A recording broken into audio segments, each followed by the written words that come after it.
My name is Jake Rayson. I am a forest gardener and a forest garden designer in West Wales. I would be designing gardens, but I am currently furloughed. So instead, I am doing a live forest garden lockdown live stream every Wednesday at 10 a.m. Today, I will be talking about the productive forest garden, but every session I will talk about forest garden definition. Right, that only took 7 minutes and 27 seconds to get there. So I hope everyone's bearing with me. Really sorry about this.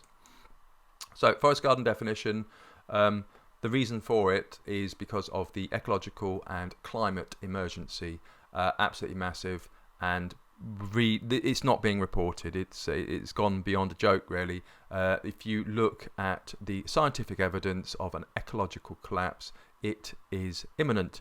This means crop failures on a huge scale for the next 10 years. Within the next 10 years, this means the barrier reef will be absolutely crushed to oblivion. This means the Amazon rainforest will be won't be operating as a forest within the next 10 years. This means massive wildfires. It means the loss of the permanent ice cap at the North Pole. This means sea rises of vast amounts, 2 to 3 meters within the next 100 years, etc., etc. And this is all happening now, and it is not being reported on. The best thing you can do really is to talk about it.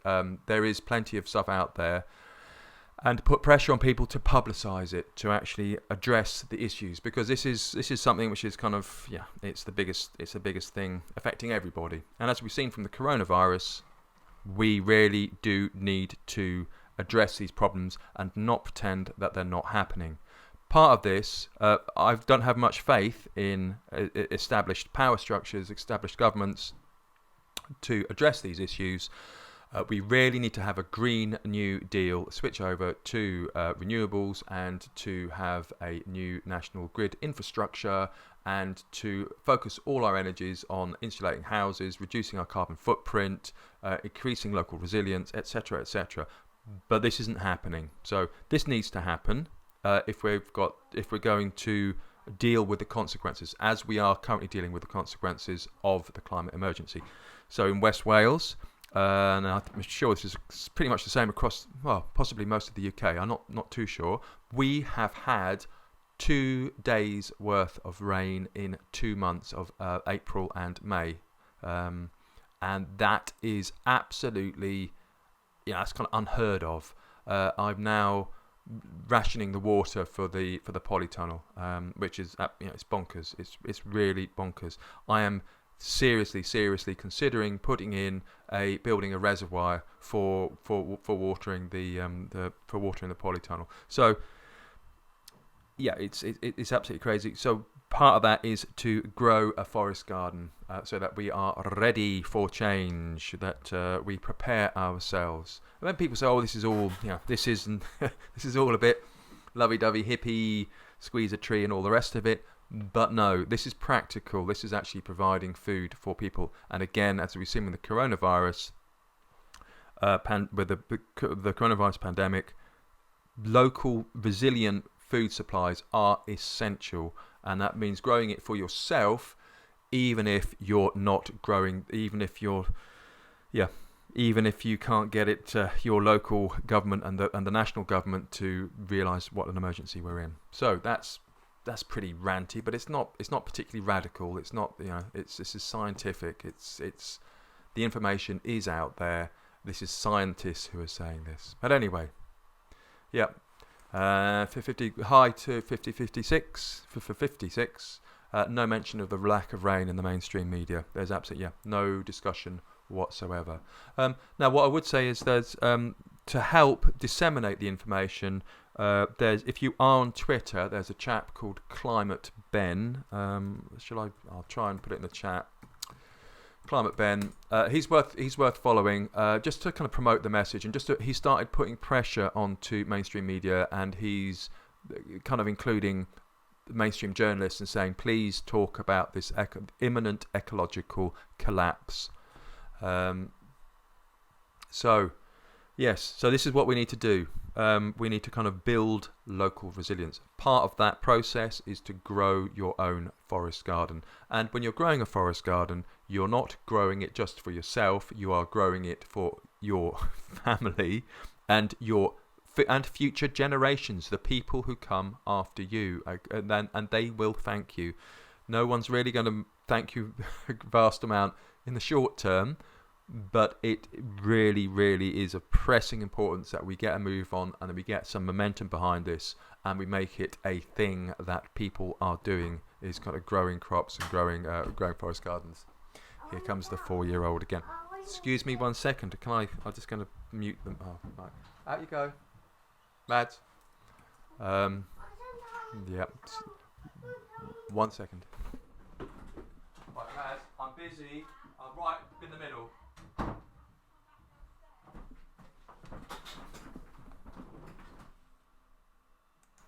Oh, the joys of homeschooling.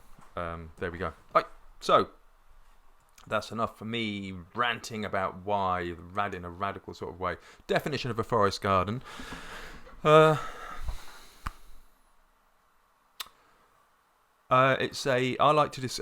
you're just talking to people about a forest garden, I think that one of the best things that you can do is to describe it in the language that people will understand, that they can visualize. So for me, I think talking about a forest garden like a wildlife orchard, so people can get a picture of what an orchard is: trees with fruit and possibly nut trees as well. And then you say it's self-sustaining. So you grow plants like comfrey that a lot of people have heard about, and nitrogen-fixing plants that not so many people have heard about, but that provides the nutrients. It's wildlife, so you have hedges for habitat and hedges for protection, and then you underplant it. Rather than underplanting with grass, you underplant with edible shrubs. So you can say black currants, red currants. People can get that. That's something they can understand. And perennial vegetables, you can talk about rhubarb, perennial kale, and they'll get that as well. And then a ground cover, and mention strawberries. Yep, so strawberry ground cover. And this kind of gets the idea across it to people, and people kind of understand that. So that's a good way. I think that's a good way of explaining it to folk. So do think, please, if you can think of a better way of a short definition of a forest garden, do let me know, and do kind of share the information. But I think, again, it's important to get it out there, trying to describe to people what a forest garden is. So 3 characteristics is it's productive, that you get some sort of produce from it. So whether it's an edible crop, such as this is Cornus Kousa, I think. This is not in my garden. This is in a National Trust garden down the road. It's productive, it's sustainable, that you can keep on. This is the whole point about forest gardening, is that you can keep on gardening like this for edible crops indefinitely. This is, for me, this is the one word that is at the centre of forest gardening, is that it is sustainable.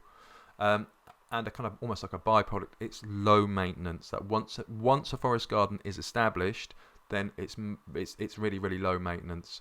In the forest garden here in West Wales, we are the main maintenance that we do is mowing. Like, we have grass paths because of the size. It's a 1 acre garden, so we have grass paths, mowing and pruning and harvesting, and there's a bit of weeding in the areas that I haven't properly planted up yet with ground cover. So there's no watering, there's no kind of, there's a bit of mulching, chop and drop mulch, comfrey plants around each apple tree and each fruit tree, and then you chop and drop the mulch in place. So that's kind of it. It's really, really low maintenance, and the simpler the better. We're not after fancy. We're not after it's not about how it looks, but it's about how easy it is to maintain.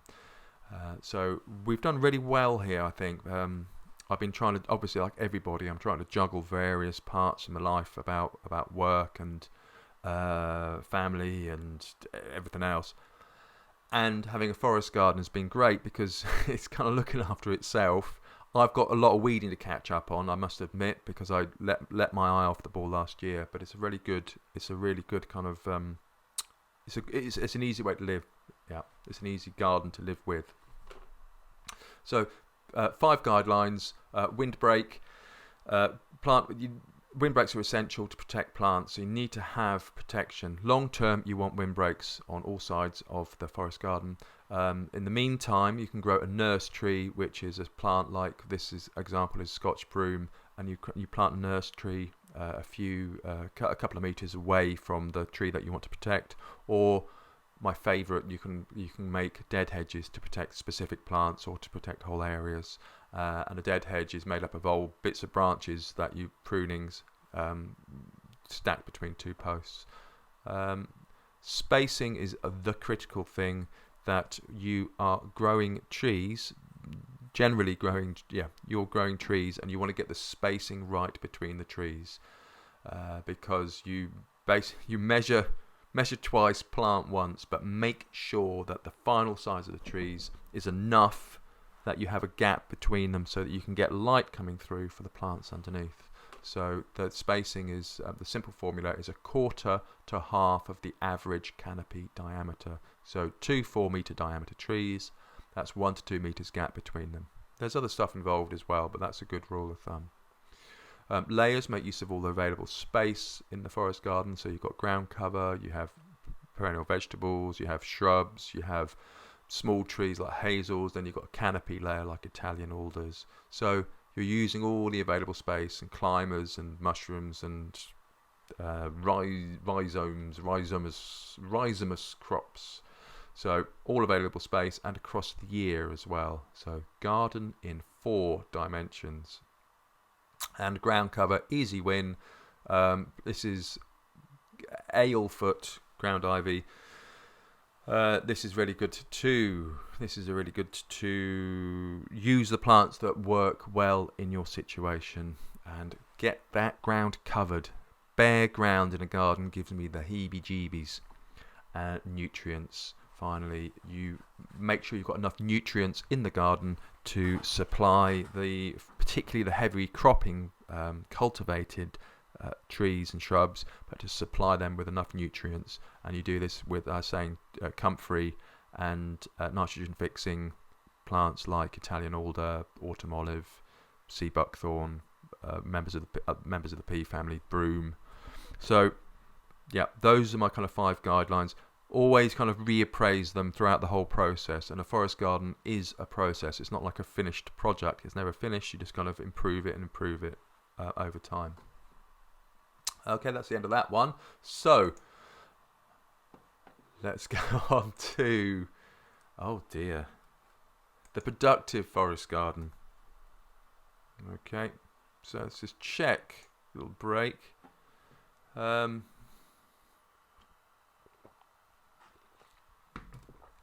Okay, let's have a look at the productive forest garden. And this is really, really interesting topic, and I'm not going to do it. I don't feel like I'm going to give it that much justice in this session.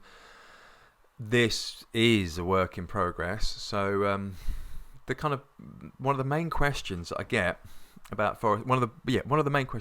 forest gardens is, can you be self-sufficient with a forest garden?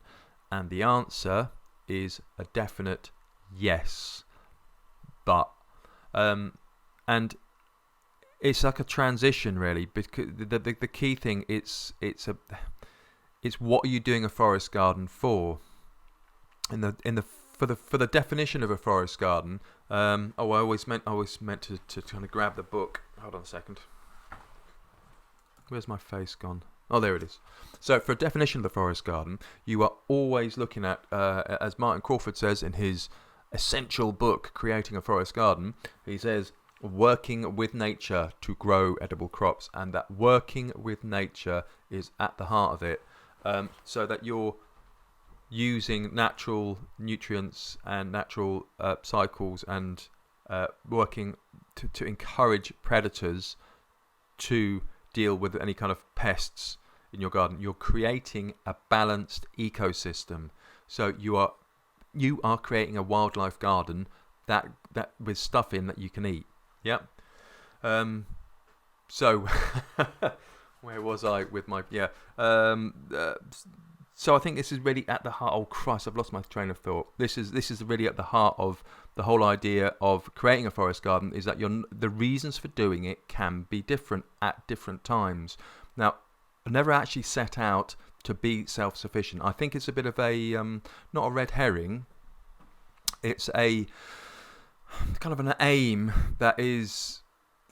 It's like it's a bit of a maybe it is a red herring. You don't want to be chasing after self-sufficiency to the exclusion of everything else. I think far better to have a forest garden that is providing a wildlife habitat and you're getting some sort of crop from it, than to say, right, we're going to be totally self-sufficient, which means shoot all the squirrels, net all the current bushes, and to make sure that our crops are protected. Yeah, it's kind of, you can go too far the other way.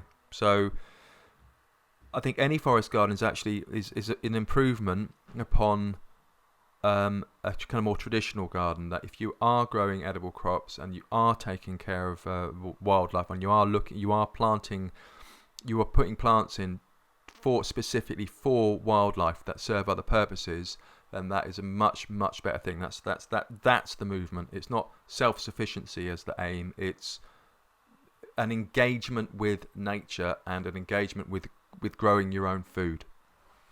So yes, you can be self-sufficient, but that's not the kind of the main job of a forest garden. And it also demands a lot as well. So what is yield? This is a photograph of where's my cursor gone? Yeah, this is a photograph of Glebeland Market Garden over near Cardigan. I worked last year doing odd bits of work there, mostly watering and planting. And you can see it's quite it looks quite agricultural, and it is. It's 4 acres. They need to make money. It's about profit. It's about, they're vegan, organic, they're doing everything right, but they're growing annuals, and this is what they have to do. They have to grow them like this to get the vegetables, to be able to sell them in the shop, and this is how they work. And that's within your economic system. That's within, because they are growing crops to sell, this is how they have to operate. They have 0 hours contracts. There's minimum wage. That's the way it is. Yeah. So the traditional definition of yield is it's the output per the input. So how much you get out for how much you put in. It's the ratio of that. And in traditional agriculture, in an economic system it's all about money. It's about how much money you can make, and on how much land, and the kind of value of the land and the return that you get from the land, and that's how these calculations are made. It's a yield as the weight per acre, and people will say, for example, organic crops. There's a study done. Can't remember where it was. There's a study done about organic crops, and it's at 80% of non-organic, and you go, wow, what's the point in organic then? Because it's 80%. That's 20%. It's a big figure. It might be even less than that. It might be 70%. But you're missing out on the broader picture. You're missing out on the ecological emergency and the climate emergency that is happening as a result of our current economic system and how everything is set up. So there are externalities that you have. Oh, let me see if I got a thing. Yep. So you have externalities. If you don't know what an externality is, it means something that lies outside of the equation. It's not accounted for. It's external to the equation. So in traditional agriculture, the yield is all about how much the land costs when you first set it up, the setup for all your farm machinery, the running costs for your fertilizers, for your seed, how much the labour costs, and how much money you get for the crop that you grow. Yeah, and that's all the thinking behind it. But there's no kind of ecological cost taken into account, because that is not factored into the equation. So there are a lot of people, and I think it's I might lift this up a little bit. Actually, can I lift it up? Yeah, maybe set up straighter. There's a lot of people who are economists who are working to look at kind of look at the broader question of externalities. Just a couple of people, and I'm not an economist at all, but there's one woman called Kate in the notes. I'll bring it up here. Kate Raworth, and it's Donut Economics. So you can look that up on the internet, and the link is here as well. And it's an economic model that does take into account externalities. It's an economic tool rather than an economic model. And then there's Richard Murphy, who's got website taxresearch.org.uk, I think. Very interesting character. One of the founders of the Green New Deal, sustainable cost accounting, where you, again, as part of the accounting process for every company, you take into account the ecological cost. So there is work being done, but this is not work that is being talked about really in the mainstream media. It's all about economics and GDP, which is the wrong focus. We need to shift the focus onto a welfare and people, and that's first, and then you deal with the economics afterwards. You make the economics fit the people, not the other way around. You don't send people back to work in the midst of a pandemic, as an example. That's the wrong way to do it. Anyway, so externalities. This is all leads up to say conventional agriculture is unsustainable, because no one's dealing with the externalities. It's just run riot. There is just so much wrong with the system, and it's how do you fix this? How do we fix it on a global scale, a national scale, on a local scale? And for me, again, forest gardening is a localized engagement with this process, that you know how your food is grown, and you know that it can be done. It can be done in a sustainable fashion. So this is giving people something to do, and it's getting people involved in the process, but it shows them that it can be done, and it enables them to engage in broader political and economic movements and say, yes, there is a better way of doing this, and this is one example of it. So we're going to see crop failures, as I mentioned before. There's an article in Forbes magazine, that well-known bastion of the eco-socialist bastion, and the article says that there will be major crop failures within the next 10 years on a global scale. So it's not like we haven't been warned. There's climate emergency, all the things I was talking about before, about polar caps melting, fires in tundra releasing vast amounts of methane, the collapse of the Amazon rainforest, collapse of the forest in Africa and the Congo. So ecological emergency, collapse of species. We've got this year, and this is just anecdotal evidence, but we've got 3 swallows, possibly 4 swallows that I've counted. When we first moved here 5 years ago, I think there was about 20 or 30 of them. So it's massive, and it's happening now. And pandemics. So industrial farming like this, which happens a lot on a massive scale. This is the cause of 4 out of 5 pandemics, is animal farming.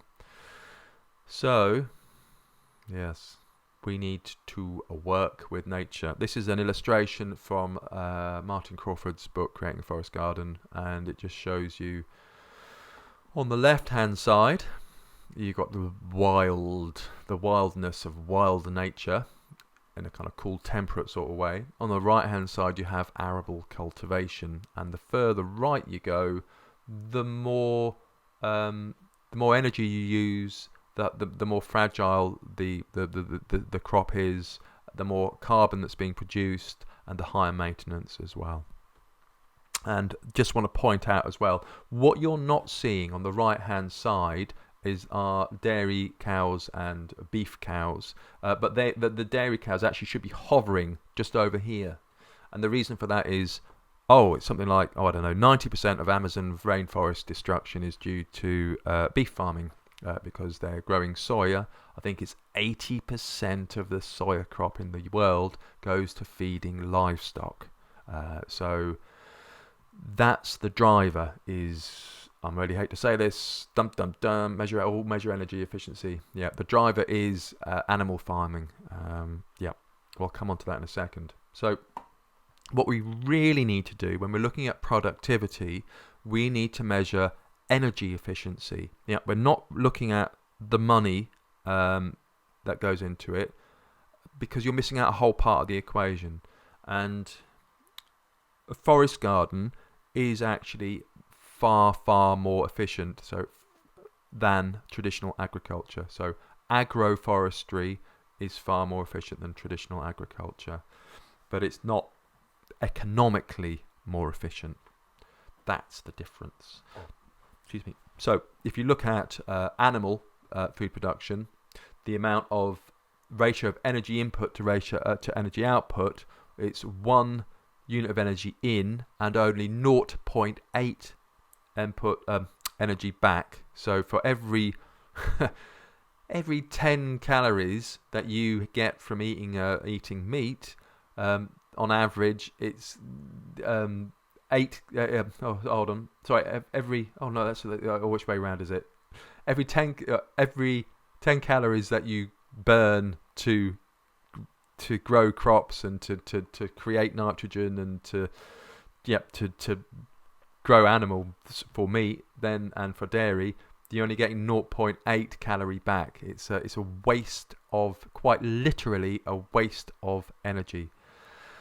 Arable is much better. So every 1 unit of energy that you put in, you get 4 units back. And a forest garden or agroforestry system is like 10 times better than that. Every unit of energy that goes in, you get 40 units of energy back. But this doesn't stack up in the current economic model. That's the big kind of sticking point. I'll leave that for the moment. So what we need to do is to reduce externalities, and we need to build an economic system that takes account of externalities. And there's a bit too much text here, but basically, there's a report 10 years ago from the United Nations saying we need to switch to plant-based diet, because animal agriculture is causing vast amounts of damage, more damage than construction materials, and the biomass in crops, as I was saying before, growing crops for animals is as damaging as burning fossil fuels. So this is the lead author of that report back in 2010. So basically, if you are concerned about, this is a kind of tricky question, because this is where I lose my other viewer. If you're concerned about the climate and ecological emergency, you kind of really ought to consider becoming a vegan. I kind of hate to say this, but it's kind of true, and that's for a number of different reasons. Really, that's for three main reasons. Firstly, it's better for the environment. Animal agriculture, I'll kind of put these figures together quickly. Animal agriculture is approximately 18% of greenhouse gases globally. I think that's the correct figure. It's a vast amount. It really is. In the grand scheme of things, it's a really, really large amount. The single thing that you can do to reduce your carbon footprint is go vegan, and that will just reduce your carbon footprint by something crazy like 50%. It's absolutely massive. No one really kind of mentions that. The second thing is travel. Don't fly, and reduce car use and use a bicycle if you can. And the third thing is to reduce the heating, is to insulate your home. So in terms of becoming a vegan, firstly is to reduce it reduces your environmental impact, and secondly it's about animal welfare, if you care about the welfare of animals and whether you think it's right to kill a sentient being, etc., etc. And kind of really closely tied in with that is the idea of human supremacy. Now, Benjamin Vogt, I hope he's not watching this, so it'll be all right. He won't know. Where's it bloody gone? Oh, here we go. So Benjamin Vogt, in his book, A New Garden Ethic, which is very good. Really, really kind of recommend that if you're into forest gardening. But it's about the ethics behind it, and the big problem is human supremacy. This whole idea that we can do the hell that we like, and then there's kind of no consequences from that. We can plant what plants we like in the garden. They can be non-native. We don't have to. It's not. It's not our problem. It is our problem, and we do need to think about it. And we need to address this whole idea of human supremacy in the grand scheme of things. Because we need to see ourselves as part of the web of life, not at the pinnacle of life. Yeah, it's not a pyramid. It's a web. That's the fundamental shift that we need to get into people's heads. So. Yeah, so those are the kind of 3 reasons for becoming a vegan, for going vegan. Farm animals, 80% of agricultural emissions. Animal farming, 18% of calories, 83% of farmland use. So forest garden is actually, it's ideally suited for growing vegan food, for growing crops, for growing edible crops, nuts, fruits, vegetables. And I just put together, this took ages to do, but this is all online, by the way. It'll be forestgarden.wales/talks/productive. Oh dear, am I getting... Okay. Oh, Lazenka. Oh, I've got the article in Forbes, please. Sorry, I've got a couple of things coming through. So I thought that might be a bit tricky. Okay, so firstly, do I have a reference for the article in Forbes? This is from 56. Let me just... Oh... I do. It's there. If you click on this link here,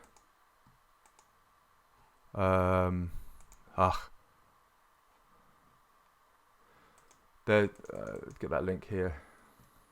So this is just to answer some questions in the. Oh man, it's really. Oh, it's because I'm doing that. Okay, I'll just put this link into the chat. This is for 56. That's the link for the Forbes article. And Lazenka, animals provide protein though. Yes, they do provide protein, but it's very inefficient protein. The amount of carbon emissions that are generated from protein, for animal protein, is an order of magnitude less than from protein from pulses and beans and nuts. So and humans are omnivores. Yes, I mean there is a kind of that humans eat meat and kind of have eaten meat. Absolutely, they have. This is a question from Lazenka in the chat. So humans are omnivores. But that doesn't mean, if we want to address the problem, then we need to deal with it and engage with it. And eating meat is one of the biggest producers of carbon emissions in the world. So we need to change it. Yeah, and stopping eating meat is the way to change it. We have just because we can do something doesn't mean we should do something. And that's leaving aside the whole ethical side of it about eating, killing sentient beings. So that's aside, but from a purely practical point of view, we as a species need to go vegan, or as near as damn it, because of the amount of carbon emissions from agriculture. So yeah, that's my take on it. But I mean, yeah, there we go. That's just my personal opinion. Okay, so measure energy efficiently, reduce externalities. Okay, yeah, and there is. I would, there's a big discussion to be had and about being a vegan and how that fits in with the forest gardening. And yeah, it's not that I haven't really got the. It's not really a discussion. It's just me here talking to a camera in West Wales, but it does need to be talked about the environmental impact of meat eating and dairy, farm animal produce. It needs to be discussed because it is massive. So onto nutrition. This is kind of really interesting area as well. The figures for here, I'll just bring them up. There's USDA National Nutrient Database, and I've got the statistics from different places, and they're actually quite hard to come by. So yeah, but do follow the links and the notes. When you get to the notes, if you press P, and it'll bring the notes up on the side, and you can follow the links. And the yield is kind of fascinating that in terms of annual and perennial crops, you can grow perennial crops. Hazelnuts and chestnuts are the kind of two for our climate here in West Wales. These are two which are kind of interesting food crops, and you can get the yield from it. So tons per hectare. Wheat is 8 tons per hectare, roughly. I think I've heard figures from 6 tons per hectare, up to about 9 tons per hectare. And chestnuts is 2.5 tons per hectare. This is some research done for whoopsie days. Where are we? Chestnut yield Farm Woodland Forum, and the hazelnut yield comes from the Cornell Small Farms program. So it can be done in terms of self-sufficiency, and this is I'm a bit wary of this. The kind of calculations is that if you're growing sweet chestnuts, roughly, this is just very on the back of an envelope calculations, you can feed annually. You can meet the annual calorific requirements of 7.6 people with a hectare planted up with sweet chestnuts. So that's a kind of rough idea. So it is doable, but you do need to consider. I don't think this is like I don't think self-sufficiency is a worthy aim. I don't think it's something that we should be kind of looking toward doing. I think the amount of time that it takes to set up the system to grow the plants. I mean, you're looking at cropping, for example, for a sweet chestnut. It's 3 years if you're growing a named variety, a named cultivar. It'll take 3 years to get a sweet chestnut harvest, and that will slowly build up until you get to maturity of the crop. I don't know, 15 years I think it is. Not too sure. Till you get like a really big kind of harvest. But it's also the setup, the whole idea of how you eat the food and how you process the food. And I kind of think a forest garden it's good to have it as kind of supplementary food, like all your salad and all your leafy greens and all your fruit, and then you've got nuts, and it's from nuts in your diet as well, and it's from a health perspective as much as from a self-sufficiency perspective in kind of raw calorific terms. So yeah, and that's the setup side of it as well, that to grow a diverse range of crops takes a while, takes a few years to set it up and to get it going. But there's also a cultural element that you need to change your diet. So if you are if you are eating meat and you are eating dairy, it's a big shift to then not eat meat and not eat dairy, and then use recipes and know how to cook things and know how to preserve them and store them and grow them and harvest them. And that's a big shift in the kind of culture of eating food and preparing food, and it's something that we as a family are very much at the beginning of as well. It's not like an overnight process.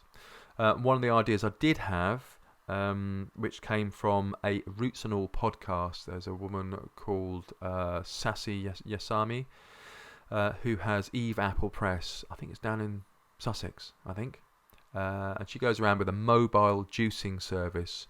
And growing a forest garden, I don't think is so much of a big, it can be quite onerous to have a whole load of produce that you don't know what to do with, and to get into building a nutcracker and a dryer and getting a juice presser and the mill for flour, and that's a lot of setup. So possibly, this is just like an idea, you could have a service forest garden. You can have a mobile service where you go around, you collect the produce, you process it, and then you kind of sell on some and then give some back to the person who grew it.